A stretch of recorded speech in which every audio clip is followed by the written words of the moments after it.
Welcome in, everybody. Joe Quills here with you. It is Tuesday night.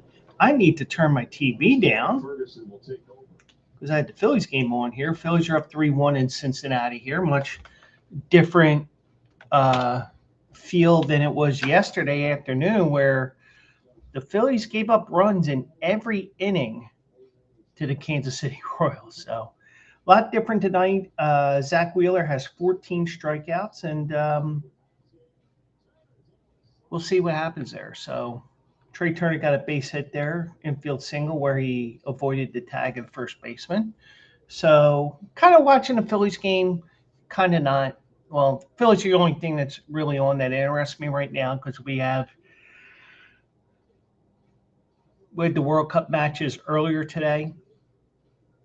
Little controversy with the Argentina-Egypt game.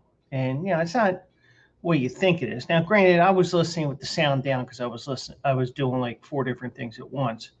But a little controversy there, and you'll understand why Egypt thought that they were screwed. So we'll get to that here. Switzerland did win in penalty kicks. Marshawn Kneeland, he was diagnosed with CTE, but the doctors did say, the research doctors did say certain things about that. And Kyle Lowry retires as a Raptor today. And hopefully I can bring a thought about that, because, think about it. He's a Philly guy. He got to finish playing his playing career with the Sixers, but, he was actually, he considers Toronto his home, and I understand why. We'll get to that.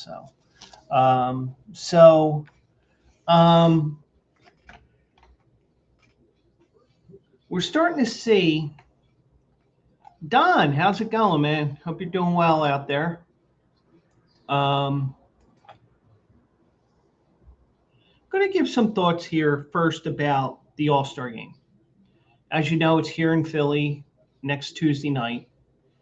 And we're starting to see some of those pitchers that were announced as starting the All-Star game were not going to, are being replaced because, oh, by the way, if they're pitching on Sunday, they can't pitch on Tuesday in the All-Star game. So, and, oh, by the way, let me just check one thing here as well, because I think Philadelphia is one of the 2 places where a game was ended in a tie because of weather. Okay, weather's going to be good next Tuesday. Weather's going to be crappy Thursday, Friday, Saturday, but it will be good on it will be good Sunday through Thursday. So I did see this today, and we're, like I said, we are seeing some different. We're seeing some teams, some the All-Star teams announcing a replacement. Well,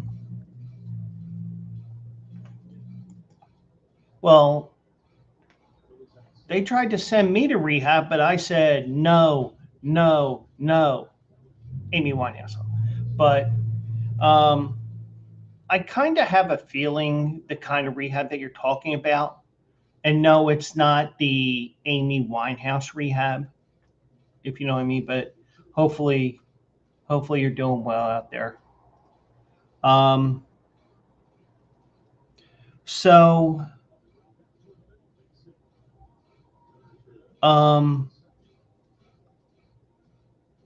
Wilson Contreras was named to the All-Star team today.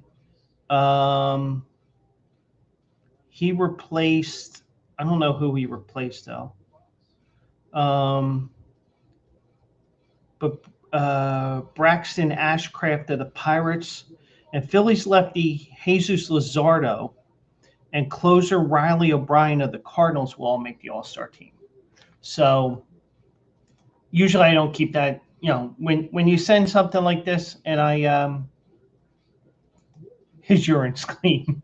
Because the one thing I will say is, especially something that could be personal information like that, I try to get rid of it. But I'm trying to pull up something on my phone here because I was actually um, pulling this up here. Um,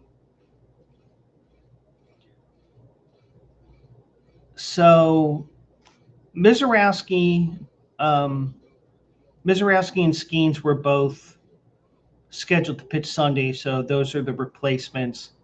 Uh, Jacob Mizorowski, Paul Skeens, and Max Mayer um, were replaced by Ashcraft, Luzardo, and Riley O'Brien. Um, Nick Kurtz is going to start for Vladimir Guerrero, who Guerrero was elected but did not um, chose not to play. Um,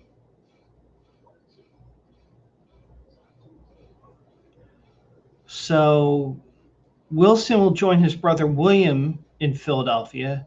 William is with the Brewers and will be representing the Brewers in the National League. Um, Now, we did see that incident where um, Wilson Contreras, and we talked about it last week, but it was like, which side deserved more time? Because usually a starting pitcher, they usually get the longer suspension because of the fact that they only pitch one every 5 days. So, so the so Cade Cavalli got 7 games. Wilson Contreras got 7. Now I thought it was because he was it was like the third or fourth time that he had benches clear even though nothing happened. But turns out he was on X and social media during the game and threatening fans because they were posting stuff about him and tagging him. You know, you know. But you do know that you have to do certain things. So, but I don't. But now we know why. Um, Now we know why he got. Um, Now we know why he got 7 games. Cavalli got 7 games because that's what you normally get for a starter. But it just doesn't. Some things annoy me to no end. But Cavalli, but I think he should have gotten more because the comment that he had calling, saying to um, saying that Cavalli made a comment which could be construed as racist when he said "sit down, boy." That could have been construed as um,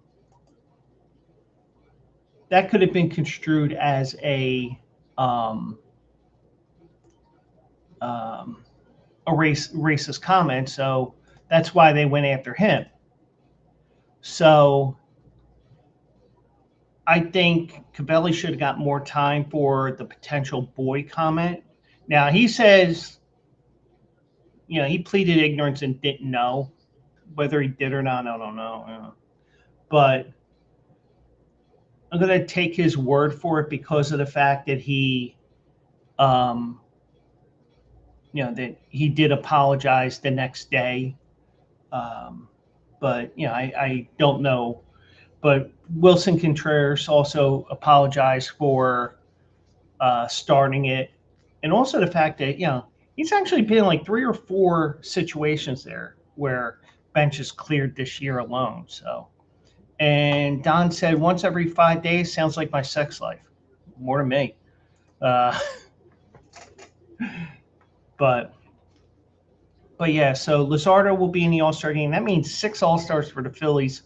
for a team that was really in the toilet. And by the way, Phillies could get a game back on Atlanta tonight because the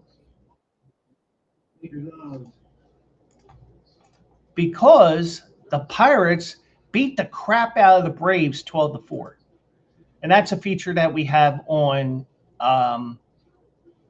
my Twitch page, twitch.tv/Joe Quills. You can see those alerts pop up on my screen here in the chat there. I forget, did the Braves lose last night? It shows how much I'm out of it because I zonked out. Oh, Braves lost. So guess what? If the Phillies hold on here, they'll only be 2.5 games back. Remember when they were 10, 11 games out of first? Baseball's getting fun again in Philly. So don't be surprised if you see a pennant race here in Philly. But my buddy Mike, who's here on Monday nights, when he was leaving, he said something about the Phillies. And I said, do we want the Phillies to win the division? I said, can we get the 3rd seed? Can we be the worst of the 3 teams that win the division? Because remember, the team that finishes 3rd ends up playing in the wild card round. We all remember what happened in 2022, right? So just a thought. So, but the Phillies have been pretty much on fire since they fired Rob Thompson. And, I don't really blame him for all that, but, it's just that sometimes the message gets stale and you have to do something to get your team moving. And right now, the Phillies are playing .549 ball. The Brewers are well over 60%. The Dodgers are over 65% right now. So it does look like right now, if the season were to end today, the Phillies would be the 2nd wild card. They would have to go to wherever they're going. I think it's Chicago, St. Louis. Let me double check that here.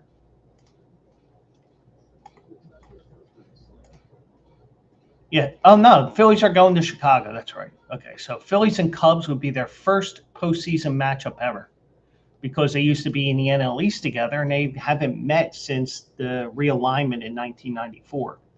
So, but shit, I missed it. Here we go, pulling up ESPN 18 times.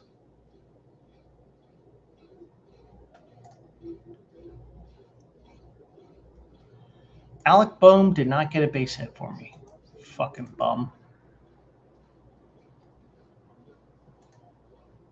He walked, okay. Well, just to let you know, I had a 3-leg parlay. I went back to playing my parlays again. I ended up playing Alec Boehm to get a hit, JJ Bleday to get a hit, and Edmundo Sosa to get a hit. Well, Bleday got one in the first inning. One of the few times that a Cincinnati Red did not strike out, because Zach Wheeler has 14 strikeouts tonight. But,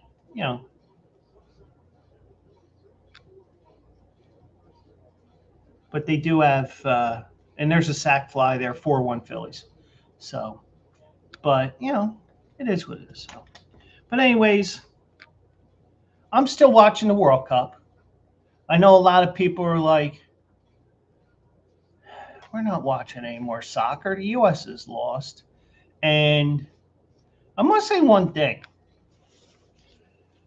If I were to track all my wagers during the World Cup, I think I've made a pretty good amount of money. Now, granted, we're not talking in terms of life-changing money because my typical unit is $10.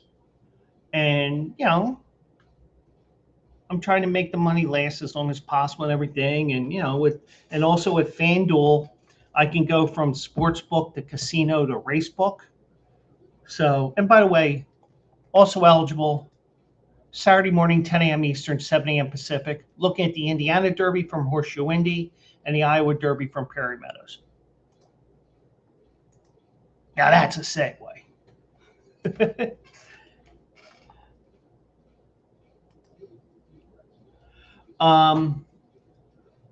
Don is watching the show from his iPad, so he only has one hand free. You want to keep your hands like this so I can see them at all times. but but I've been betting here and there, and I've been taking advantage of this promotion that FanDuel had, where if you bet $20 on any wager, that's a $20 wager on a specific game in the World Cup, and it was like some promotion. It was like some games they had it, some games they didn't. Last night I had Belgium over the U.S. And I know, traitor, whatever. Well, here's the thing. And it was the same with Norway. Brazil somehow had never beaten Norway in a match. The U.S. had not defeated Belgium since 1932, I think it was. So, and Belgium did defeat the United States in a friendly, which is basically an exhibition. So, I was like, all right, well, I didn't know about the exhibition, but I saw some of the other things. I'm like, you know what?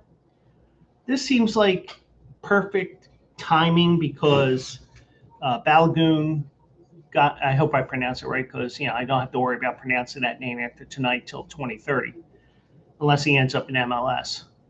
And we don't talk MLS that much, but yeah, so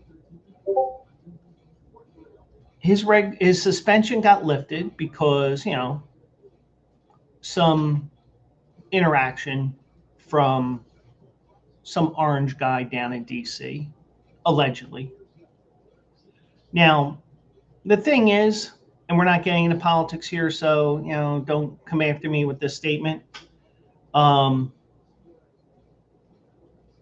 Could he have done it? Yeah, because Infante gave him that FIFA Peace Prize where it's like, yeah, I got a Peace Prize. But it wouldn't surprise me if Donald Trump says he called, but he never did. Because these red cards, they do get reviewed, I think. Because there was one player for for one of the teams that didn't make it out of the first round, he ended up getting a 3-game suspension. So whatever he did, it warranted 2 additional games into his suspension. So so that's what happened with that. But it's kind of, but I may be mixing the NBA with this, where technical fouls get rescinded or go up to grade 2 or get taken down from 2 to 1, that sort of thing. But today I think I had the all-time cash. DOJ's on line 3. Oh, and funny thing, Don, I was streaming last night and my buddy Mike was here, and we played a little game last night. Of course, I wanted him to say that I got something in the mail today. Yeah, I was hoping for like paternity test, STD test, something like that. Something that would get me to laugh, and I'd be like, no. I ended up getting jury duty for the first time in like 15 years. I don't know how that happened, but I don't know how it took 15 years, but you said the DOJ, that's why I mentioned it. But today I think I had the all-time cover, the all-time betting win in my betting history. Egypt was up 2-0 at the 78-minute mark. Argentina scores twice in a 4-minute span to tie it up. Now, I did not have Argentina to win, because if you play Argentina to win, whether it was just to advance to the next round of the tournament or my personal favorite, the three-way line, because, it's even better than two chicks at the same time, man. But I ended up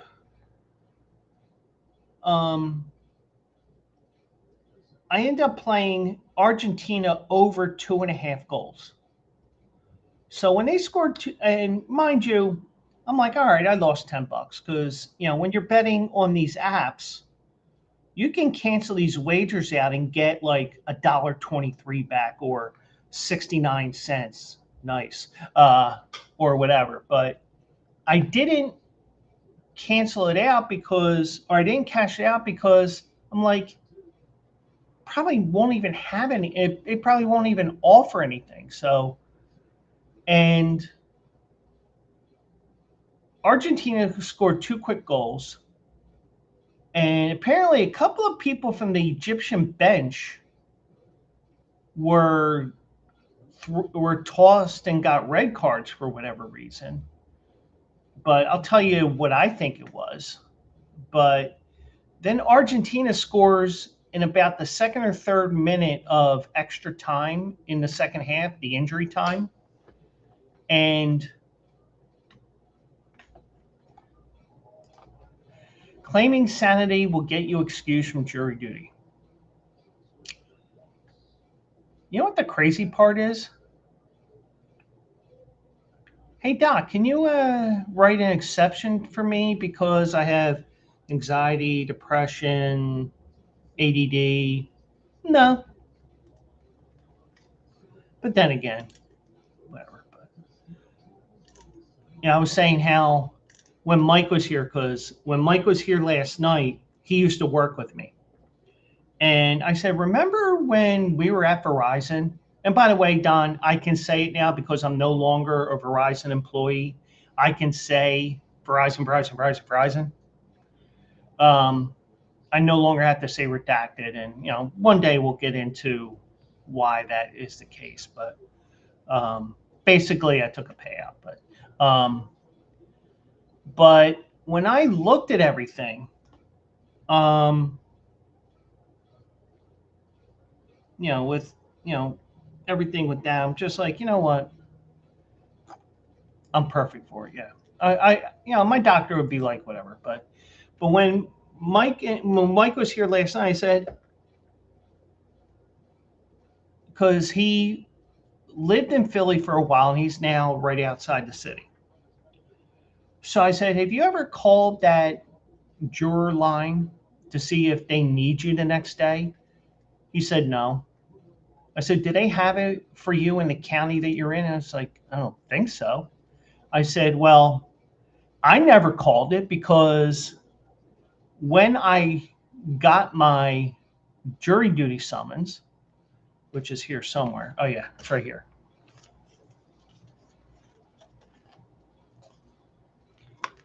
Jury duty, it's your turn.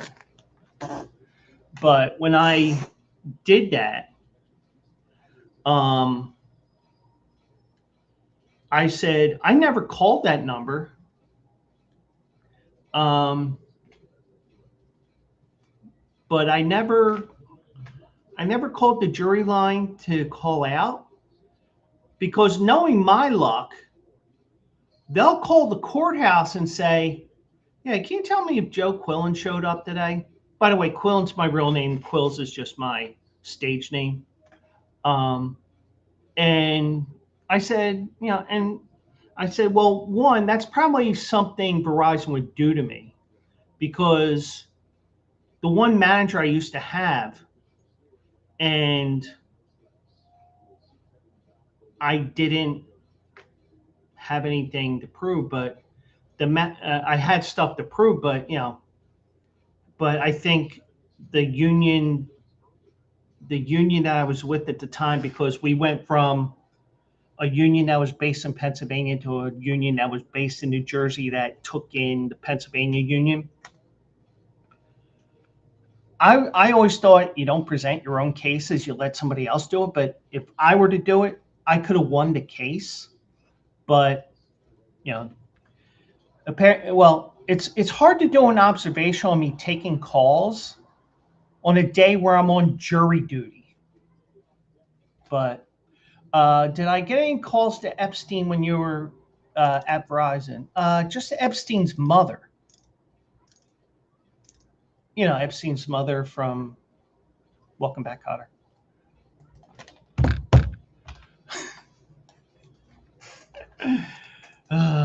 But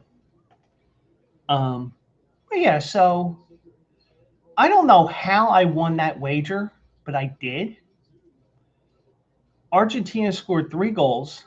It's the first time in World Cup history that a team had won a knockout match in regulation if they're trailing by 2 goals in the 75th minute or later.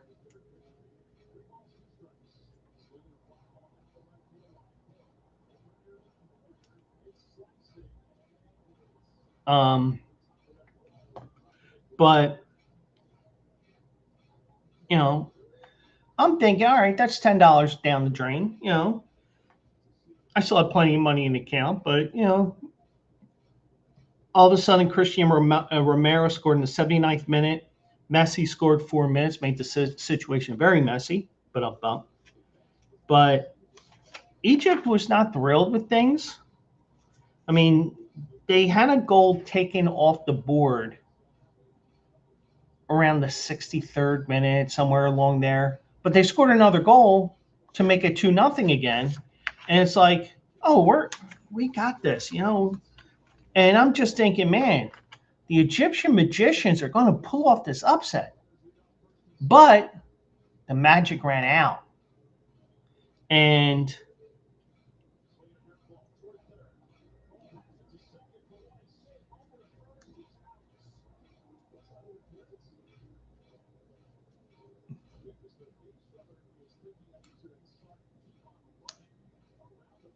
we have controversy in Cincinnati here.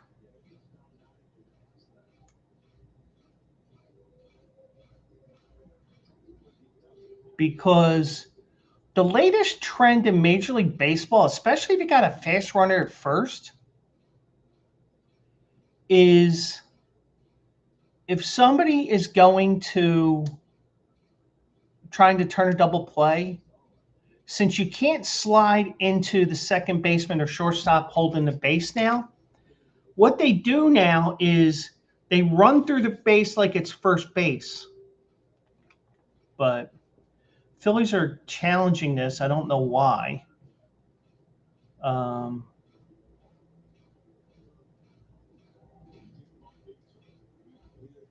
think they're reviewing for interference, but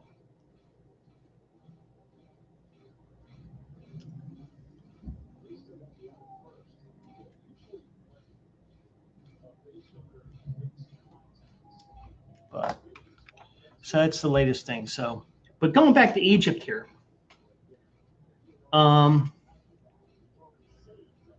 Egypt's coach Hassam Hassan said his team was a victim of injustice in its 3-2 World Cup round of 16 defeat to Argentina, suggesting FIFA wanted Lionel Messi to stay in the running of the competition. What is this, the NBA under David Stern? I mean, would it surprise me? No.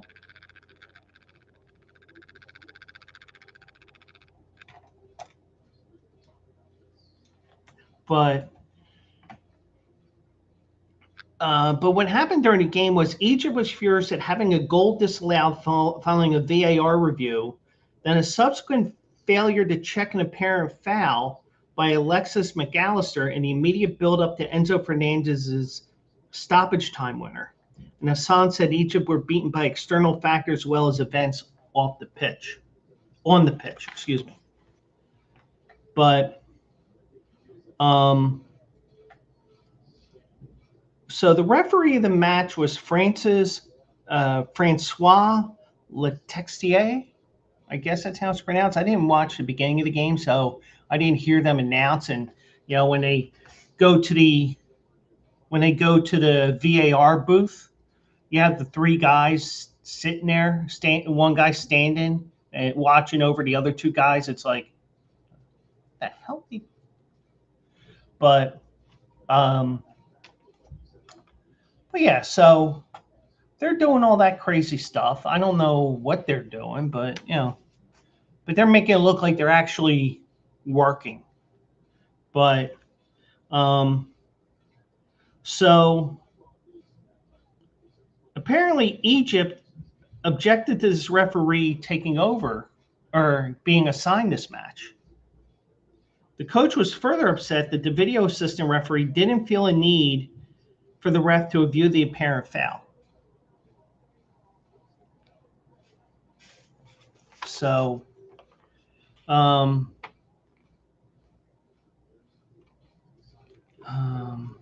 so there seems to be pressures from Argentina's side of the outcome. We were objecting to the selection of referee because of the French situation, Argentina being France in the 22 final, but everybody has to suffer at some point, and we suffered.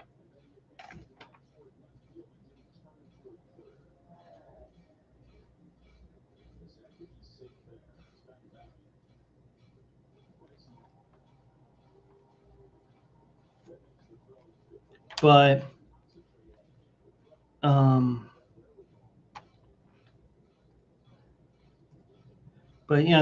they had all kinds of problems. You said on the pitch, not the bitch. Well, if I'm going to have it on the bitch, I'm going to have two chicks at the same time, man. But so they said it was hard luck, but we've been treated unfairly. It's been an injustice. But I mean,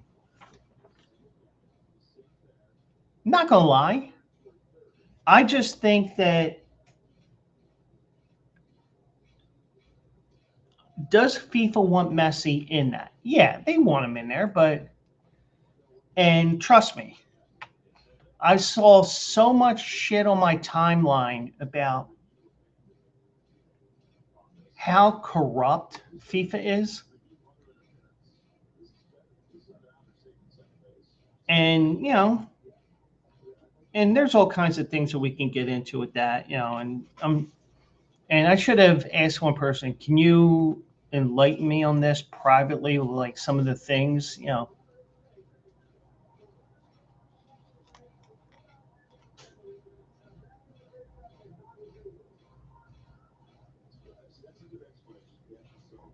So,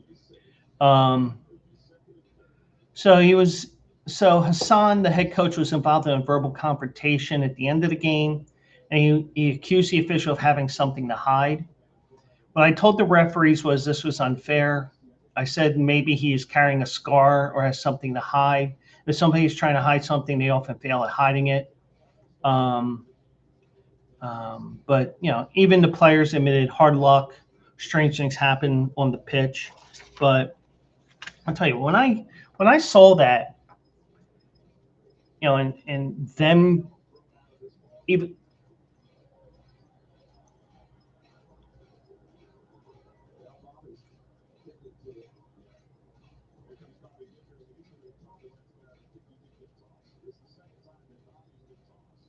So, you got all this stuff.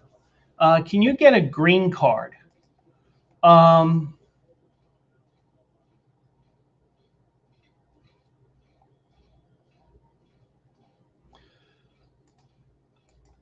I think there is a third card that they hold in certain leagues, but I think it's like a white card or something because,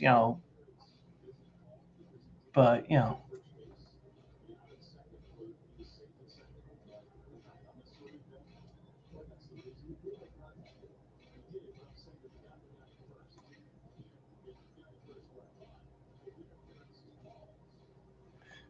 forgive me. I probably shouldn't have the game on when I'm doing the show here, but one of the coaches just went batshit crazy on an umpire because of that whole play I was mentioning before. But yeah, so I just think when you look at this,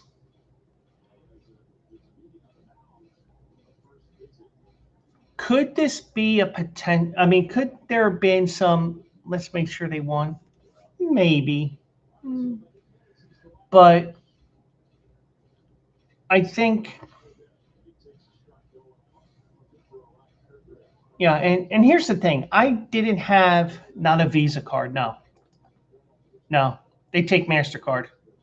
Uh, but yeah, I wish I had the volume up because I was watching stuff on Twitch this afternoon and doing other things that, yeah, I'm just like, what is, I wish I had the volume up, but, maybe I get lucky and it replays on FS1 around 12 o'clock so that, I can watch the second half of it and see like some of the comments like around the 67-minute mark or 60 to 65 where they had the where the goal reversed because I it just doesn't this doesn't completely make sense to me. But why would a French goalie, a French referee, have something to do with making sure Argentina wins? It doesn't make sense to me.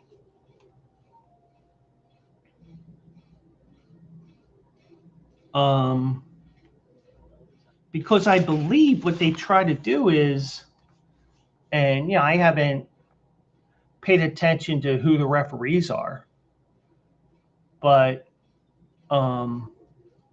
like I'll notice when there's a female referee, it's like, oh, they have female referees. But like I don't take a notice of this referee's from Ghana. This one's from Mexico. This one's from Brazil. This one's from here. This one's from there. I don't take note of that. It's like, yeah. Let's get to the game here, okay? You're making me watch this because it's on during the day, and I need some entertainment while I'm doing my stuff here, and and different things like that. But it just doesn't make sense. But why would the French referee want Argentina to win if Argentina defeated France, the referee's home country's team, in the final 4 years ago? It makes no sense. But whatever. So that is everything with that. And then Switzerland ended up winning on penalty kicks after a 0-0 draw for 120 minutes. But I was watching something today, and I don't know what I was doing, but I realized, oh shit, it's the second half. But little by little, we're now down to the final 8 teams, and looks like it's a clash. It's a collision course between France and Argentina again. And if Argentina does win, they will be the first country since Brazil in 1958 and 62 to win back-to-back. It's a deep state conspiracy. It's definitely something. Is David Stern still alive and running FIFA? Because that's one thing that I knew how to really piss off a janitor at my old office outside the city before we moved to Center City, Philadelphia. I used to always tell him that the NBA is fixed. And I was like, the Bulls win 3 in a row. And you can predict the outcome of it because of the fact that, it's more, it was more predictable in WWE. At least the WWE now, you know, they admit that the outcomes are predetermined. And the one thing is, I hate when they say that WWE is fake. Oh, come on, Joe. I can hear people saying that if they were actually somebody other than Don was doing it from the grave. Yep. So I can, but here's my reasoning behind it. You are taking falls every once in a while. So occasionally you do get some knocks here and there. You do have to take a hit every now and then, even though most of it is fake. But occasionally you do have to take a fall on your back, a body slam or a suplex where your back hits the mat, and even though the mat will shake and all that, but I think that the correct term that they should use in WWE is predetermined, kind of like how Egypt is thinking the refs pushed Argentina along. And I don't, just an interesting thing that came up here. But now I did see this, and I'm going to say this. I hope eventually there's a way to test if you have CTE while you're still alive, instead of it being a punchline to like Antonio Brown or some people. Even though Antonio Brown's been eerily quiet for the last 6 months to a year. But Marshawn Kneeland, the former defensive end, Cowboys defensive end, who unfortunately died last November, he was posthumously diagnosed with stage 1 CTE, chronic traumatic CTE. I'm starting to sound like Donald Trump, but at least that's a tough word to pronounce. But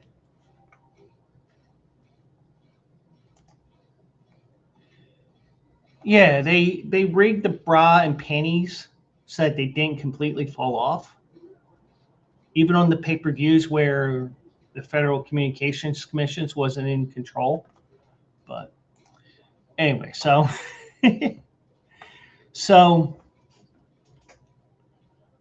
Kneeland's family donated his brain to Boston University's CTE Center for Research, which, I feel like what this center does, I hope that if not them, somebody else can figure out a way that they can make this test, make this some sort of a test that they can diagnose this while they're alive. Maybe we can save lives here and make it not as tough of a but mental health and the pain and everything that's going on. There's so much that they have, so many problems. But so he had stage 1 CTE, where it's graded on a scale from 1 to 4. And stage 4 is has the most damage. So he did have it. He was in early stages, but and I can hear my mom if she was still alive, and she'd hear me talking about this and hearing about CTE and talking sports and all that, and she'd be saying, "That's the reason why I did not have you play football. The reason why you did not have me playing football was not that, but because of the fact that when you had me, when people were signing me up for football, because like one thing that people would do is, can I sign somebody else's kid for this? Yeah, sure, go right ahead. Because the parent has to approve it anyway. They'll call. So, and they would call the house and say, did you sign your son up for football or baseball or basketball? Because those were the three sports that they offered at the local rec center in my neighborhood. And every year, my parents would decline the football thing, saying he's not playing football. But part of the reason why I was declined to play, my parents declined me to play football, was because she knew I would get hurt. Not the whole concussion thing, CTE, anything like that. Because remember, back in the late 70s, early 80s, you get your bell rung, you see stars, whatever. The stars go away after a couple of minutes, you go back onto the field. The bell stopped ringing, whatever. But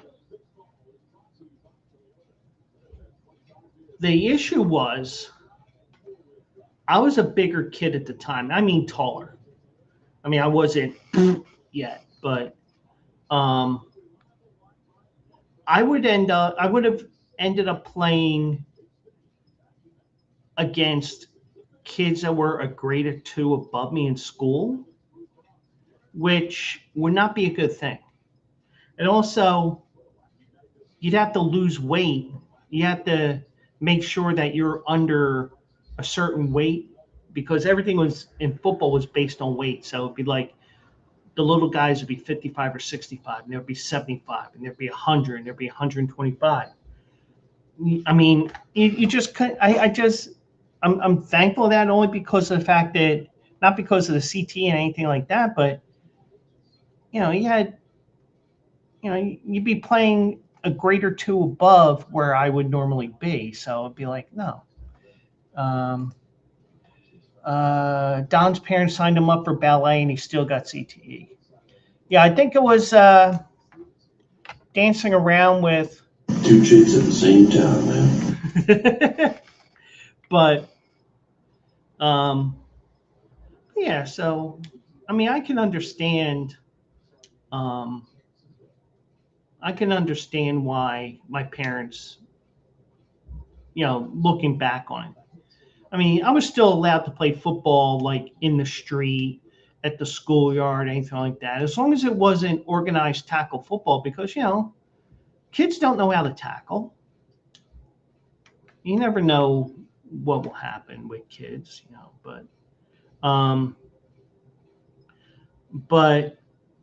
the CTE Center at Boston University made a point saying that suicide is complex and multifactorial, and a post-mortem CTE diagnosis should not be considered the cause of a suicide. Yeah, because, like, for example, Chris Johnson, probably when he passes away after getting, I think he was diagnosed ALS last week. I'm sure if they did tests on him that he will have it. I'm sure a lot of football players who, when they die, the ones that played in the 70s, 80s, and 90s that are still alive, I'm sure a lot of them will have it. It's just that some people are managing that issue better than others, but he had issues, mental health issues, Kneeland that is, that went back as far as 2020 from what we know, when he was at Western Michigan. One incident, he had to required to turn in his firearm to police until he was cleared by a counselor. Another one, friends found him, called authorities with concern over his well-being. He was found on railroad tracks saying he hoped the train would run him over. He was then hospitalized. And then the whole incident of November 6, 2025, he was on a police chase. He was being chased by police. Police lost sight of him and all that. But, you know, I'm glad I don't have kids. Now, if I find somebody, and hopefully she's young enough, because I'm not no spring chicken.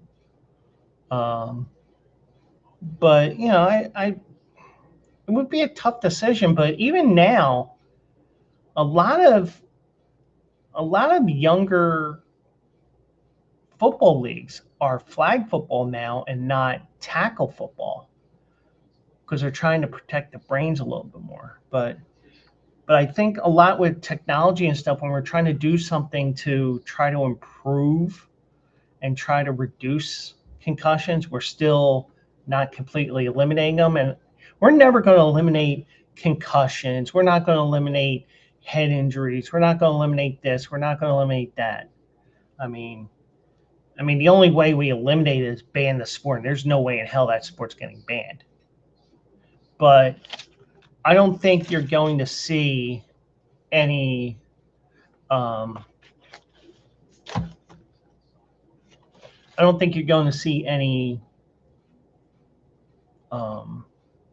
anything like that. But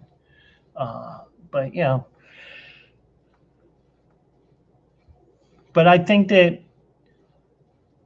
that football may have played a part, but you could say that it, the CTE could, in some cases, be a catalyst. In some ways, it's not. In some ways, it can be mutually exclusive. But, but mental health, when things go crazy, anxiety's a motherfucker. Depression's a motherfucker. I know what I have to do to control my anxiety. Thankfully, the medications I take are pretty good. And one thing I would say is, if there's problems, seek help. Don't be afraid to ask for help. But Dr. Amy McKee, who's the director of the CTE Center at Boston University, said she was not surprised that Kneeland was diagnosed with CTE. And she said that we found that progressive brain disease in nearly half of the athletes we've studied who have died before the age of, in half of athletes who we study who died before the age of 30. Thanks to the generosity of our brain donor families, we now better understand the earliest stages of CTE. And it's bringing us closer than ever to diagnosing it during life.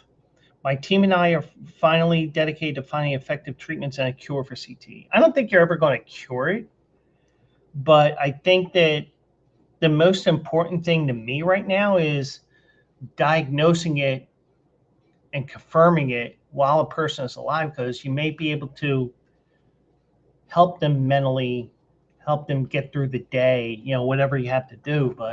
And Don says, Shaft is a bad mother. Watch your mouth.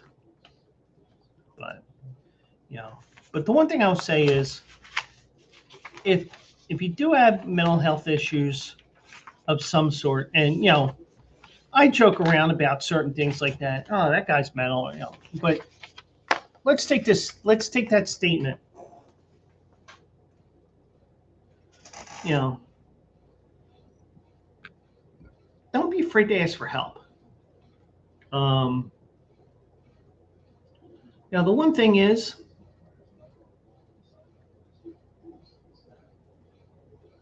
it may even be the person that you least expect to help you will be the one that helps you out the most in a dire situation. So, if 5 people can't help you, go to the 6th person.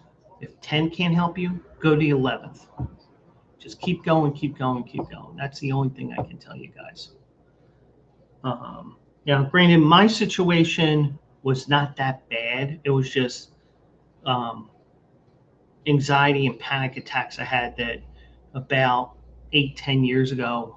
I went to the hospital, and I actually saw the discharge papers in my drawer the other day. Or a couple of weeks ago, I was cleaning out one of the drawers, and I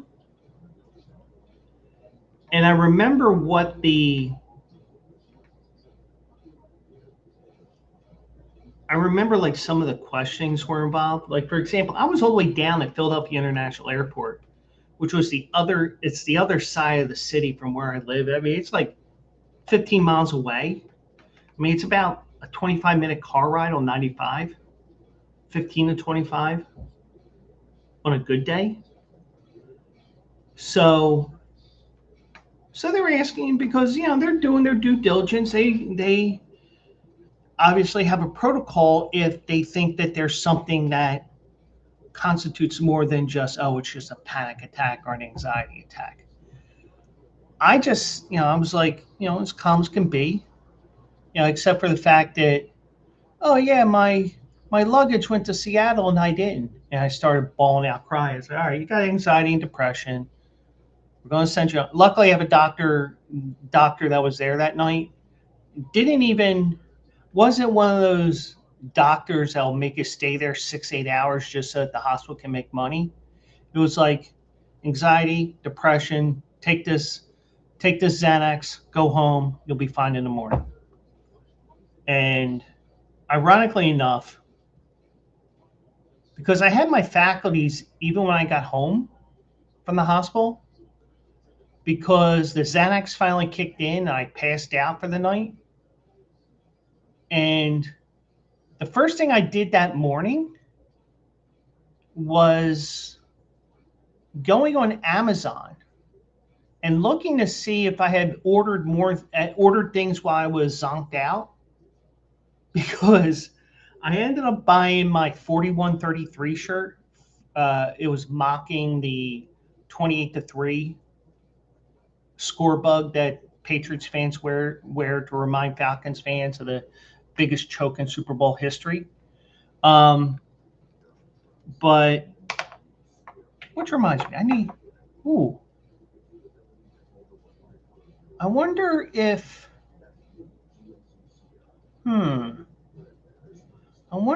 my horse racing friend is a Patriots fan. Because if I cross paths with her at Parks on Thursday, will she give me shit for wearing that shirt? I'll behave. Because I want to go back to Parks the following week. But yeah, so like, they went through all their history with me, and I'm like, well, why didn't you stop at these hospitals in University City, or why didn't you stop at these hospitals in Center City? And you really could have gone to any hospital along my route home on the train. I think my answer made sense, even though it would be like, you could have did that. Well, actually got lucky that I got a good doctor that wasn't going to make me sit there for 5-6 hours. I sat there like an hour and a half. Anxiety, depression, pill, go. So, in that time, my dad was still alive, and he was at my sister's house, which ironically is right around the corner from the hospital. I mean, now granted, being that he was in the suburbs, around the corner is like a mile away. But they said, well, why did you do that? And I said, well, if I had to go to the hospital and you got to admit me,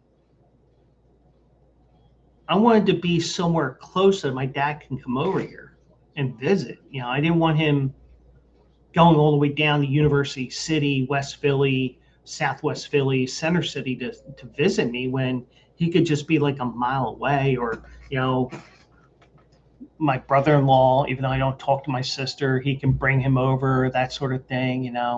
But, things, you know, but everything did work out fine with that. And, the pills are working. And, every once in a while I do have those jittery feelings and stuff like that. But, if you need help, don't be afraid to ask somebody. I admit, I hate when people claim that they're advocates of something. Maybe it's just because I don't like labeling myself of certain things. Like, for example, they consider me the horse racing expert here at Q&A Sports Zone and Q&A Racing. I'm like, dude, I hate that you call me an expert, because I get these streaks where I'm ice cold and I get these streaks where I'm red hot. And last week and this week, or last week and 2 weeks ago, I think of the 6 or 7 races I looked at, I think 5 of them my horses finished second, which is the first place loser.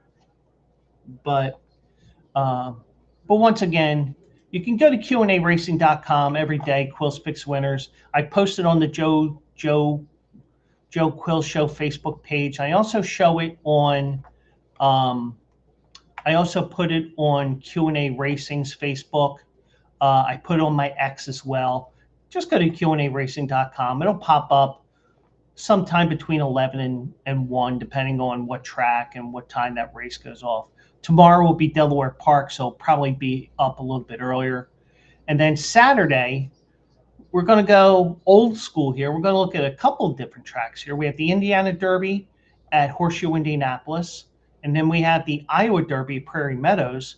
The thing is, because these two racetracks are geographically close to one another, some horses are entered in both races. So you may see a field of 9 at Indy and like a field of 8 in Iowa.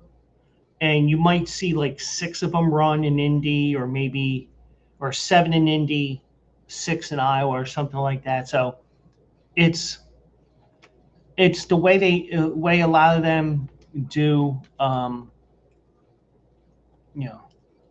That's all stuff with things like that. So, but don't be surprised if when you read the articles and stuff like that, I have notes on there like, this horse trained by Bob Baffert is playing to run in Indy and not Iowa, and this horse is playing to run in Iowa and not Indy, because one of Baffert's horses is entered at both tracks.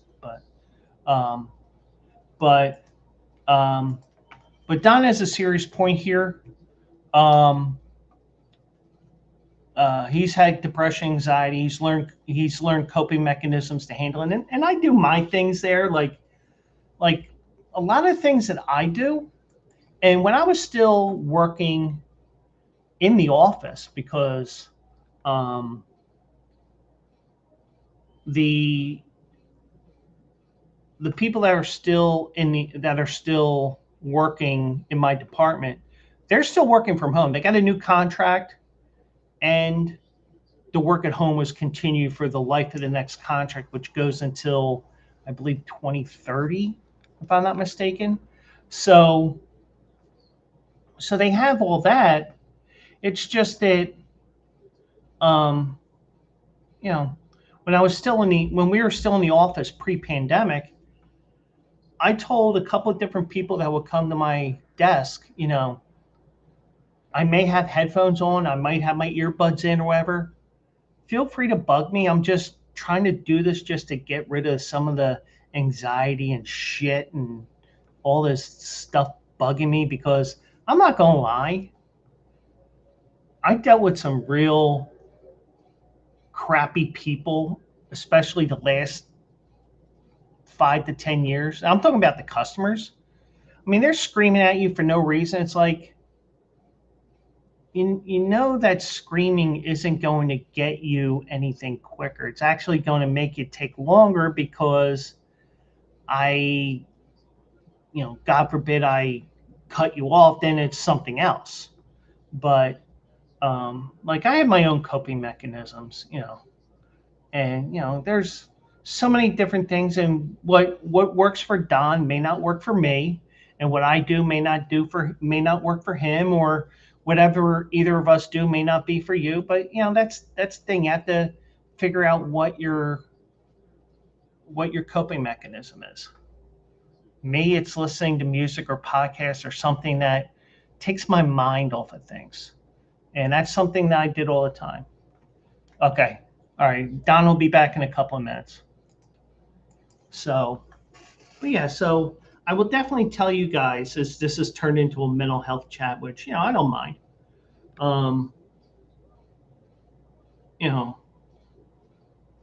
Don't be afraid to ask for help.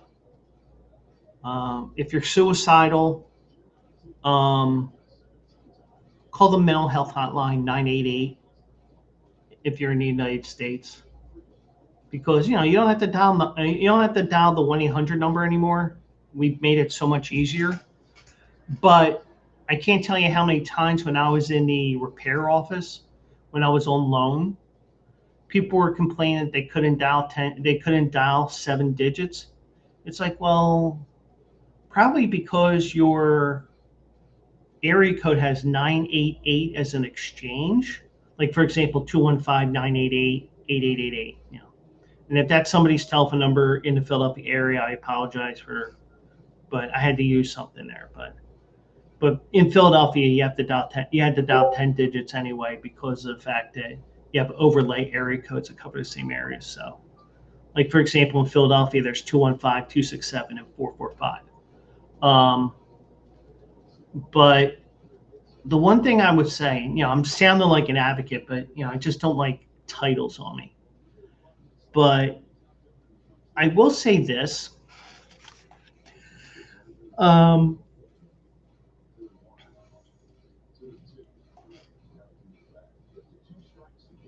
It's so much,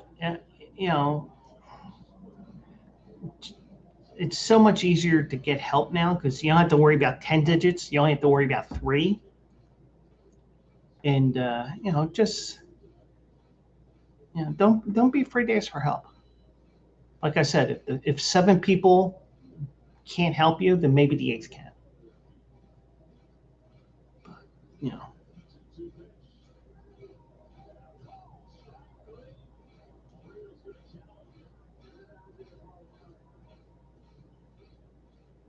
and they're challenging the 3rd strike here. It's there. It's not even close to being a ball. And the Phillies win 4-1. Put that one in the win column for the Fighting Phils.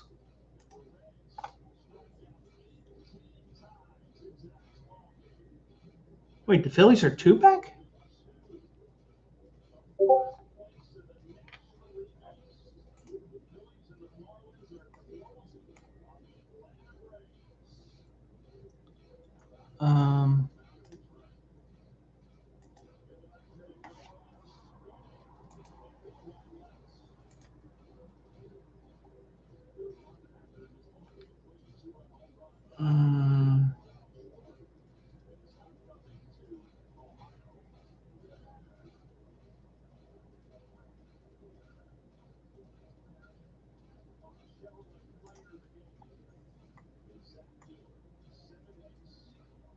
Yeah, it's 2 games. I was wrong there,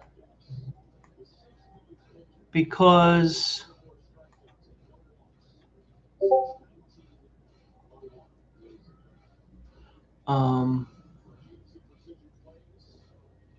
they didn't update the standings on ESPN yet. But I thought I had seen 3.5, but I don't know. I'm imagining things. So it turns out the Phillies are 2 games back here, and looks like we got a 3-way race here, because the Marlins aren't going away either. They're 50. They're 50-42, just a game behind the Phillies, 3 back. And the Mets are going to Mets. And there was an interesting stat that was ruined by the Angels last night. As we're going off on tangent upon tangent upon tangent. That's why when you see the notes on, especially on YouTube, when I say, and whatever comes up, this is the whatever comes up segment. Sometimes we don't have to invoke the whatever comes up segment, but there was a stat that I saw the other day, and the Angels' loss last night ruined it. They said that no team was below 400 for a winning percentage as of a couple of days ago, but they did lose. They did lose last night. They're now at 396 for a winning percentage, unless that was figuring in today. No, they're playing right now. Okay, but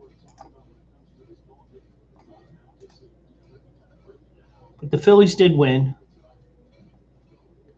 Now I probably should have did this during when I was talking FIFA. I actually have a funny story about the Mets when I was in Vegas in March and February. I'm cleaning up everything, and I'm cleaning like my pieces of paper that I have, because some of the things I can trash, some of the things I have notes on there that I want to take back with me. And I found from my horse racing bets, because the sports books in Vegas, they've gotten into the 20th and 21st century now, where you can actually go to a self-serve machine and put your shit in. So I had an $8 voucher, and I wasn't going to go home and have an $8 voucher and lose $8. I said I'd rather lose the $8 on a stupid bet. So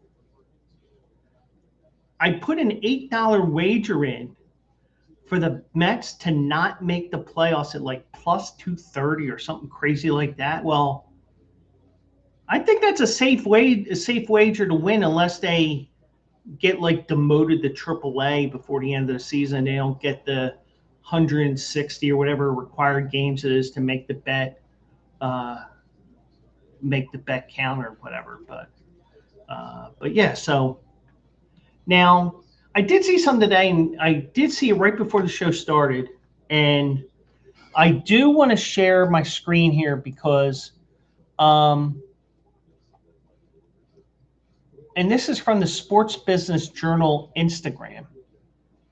And have you ever wondered like how like the backdrop of the VAR referees are always the same, except maybe they'll just change the lighting where the wall will be blue instead of green or something like that, or whatever they do. But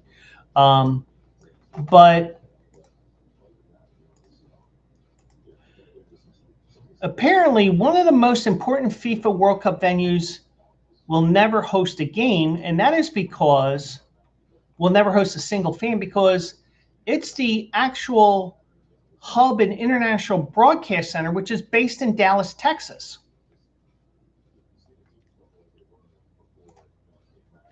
So the International Broadcasting Center is the hidden hub behind every match.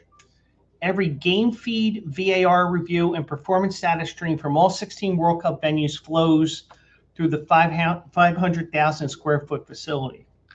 I wonder if they actually even, like, the different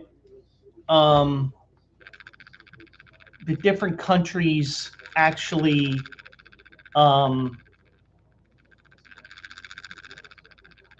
call matches from there, because it used to be for many years that whether it be ESPN or whatever back in the day, NBC, they used to call the matches off of televisions. And you would see JP Dellacamera, who used to call the Union games before Apple took over MLS, he would be sitting there with his headset on. The guy would be in his headset, and you would see that the background would be ESPN Studios. So he would be calling the matches, but they would be doing all that. So I imagine with a 500,000 square foot facility, they could have the different countries call matches from this center in Dallas. So the IBC distributes coverage to 200 plus media partners worldwide, helping deliver the tournaments to billions of viewers. And this is probably, here it is. About 3,400 people work there daily, while key production functions, including replay operations, camera shading, and VAR support, are centralized in Dallas.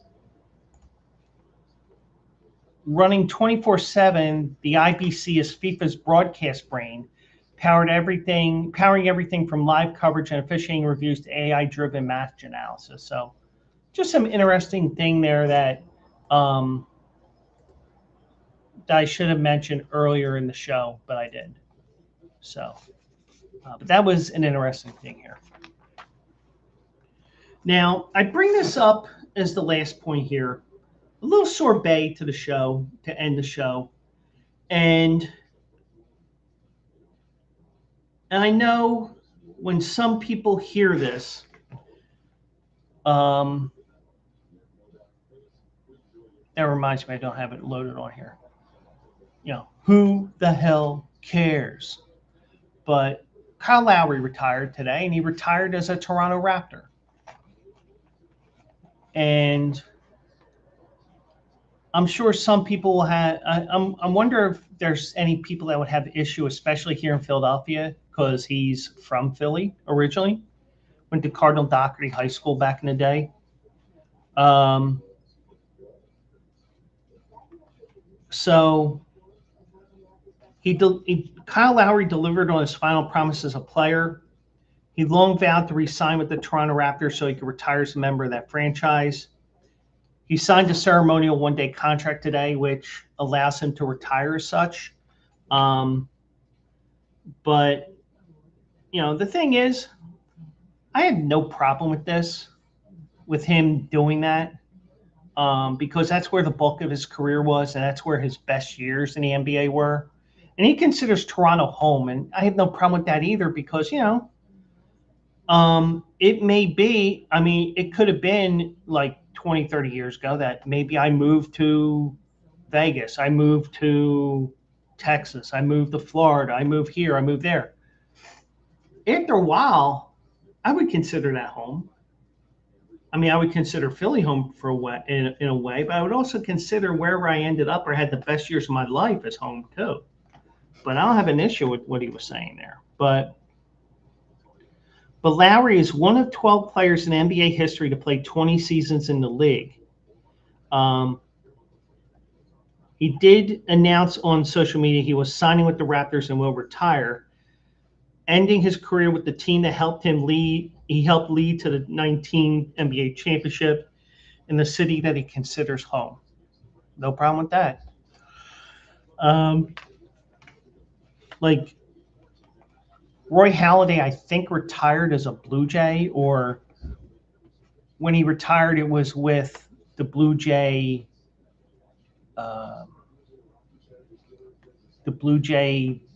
press row, or whatever you want to call it.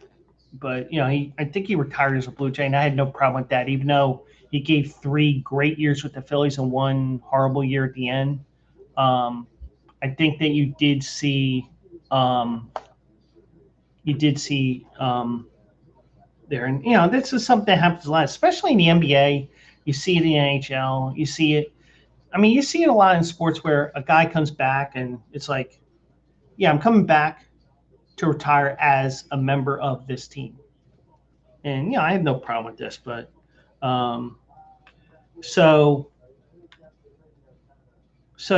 Lowry confirmed the plan before a scheduled news conference today. The date of the announcement, July 7th or 7/7, because today is Lucky 7 Day, as I titled this show. It's a clear nod to the 7 jersey he wore with the Raptors.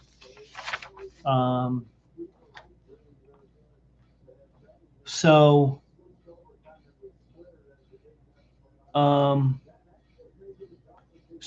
after thanking friends, teammates, coaches, all that stuff, thank you, Toronto. Thank you, Canada. And I have always told you all it's officially happening. I'm retiring a Toronto Raptor.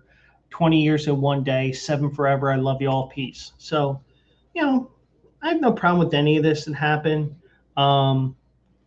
He said this was home. Home is a feeling. It's a comfort. It's a place you continue wanting to be there over and over again. It's a place where you feel like you just belong. Well, I don't have any problem with that, you end up moving somewhere and you feel like, oh, that's home. Hey, so be it. He played college ball at Villanova before entering the NBA in 2006. He's only one of 2 point guards to play 20 seasons as of right now. The other is Chris Paul. Mike Conley Jr. will become the 3rd this year. So that's a rare feat.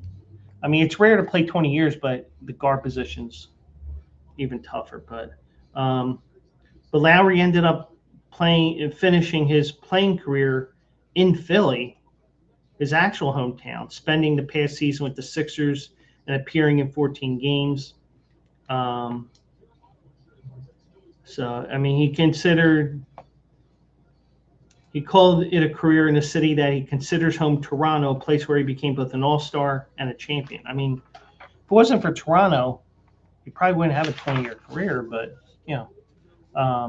6-time all-star, won a gold medal for the United States at the Rio Games, All-NBA selection, 15 and 16, and had a new job even before his playing days ended. He was announced last year as an analyst for Prime Video, so he's got everything set up for him, and wish him well. No problem with him retiring as a Raptor because that's where his best years were, and I really do appreciate a long career like that, and best of luck to him, whether it's on Prime or whatever he's going to do. So, but that will be it for this show. And once again, also eligible Saturday, 10 a.m., looking at Horseshoe Indian Prairie Meadows. Just to let you guys know, there is no show on Thursday this week unless something crazy happens that Parks cancels. I'm going to be getting Boku content for Q&A racing, kind of like I did when I was at Monmouth Park last month, getting some things there. So because AJ's horse Schoolyard Superman was running, ended up finishing second, but he ended up getting injured. So thank you so much, Don. No show on Thursday for me. I'll be back on Saturday morning, and you can always catch it later on in the day. It will be archived, so don't worry about that. So, but I do appreciate each and every one of you for watching. I appreciate Don for coming back tonight. He's always welcome. And do appreciate each and every one of you for watching. And we'll do it live Saturday morning at 10 a.m. And if we don't do it Saturday, and if you don't make it Saturday morning, but you're kind of interested, you can go to my YouTube. You can watch on my Twitch, twitch.tv/Joe Quills, as long as it doesn't get taken down. Or you can watch it on the Q&A Sports Zone YouTube as well, or as a Q&A, well, whatever. But, or you can just go to QARacing.com as well, because that Saturday show will be on there too. But we'll be there, and we'll be there. And if you don't make it on Thursday, or don't make it on Saturday, I'll be back next Monday. Mike will be here as well, and who knows what we'll get ourselves into. But that's it for now. Do appreciate everybody, and let's do it live Saturday morning. And if not, I'll catch you next Monday for another day.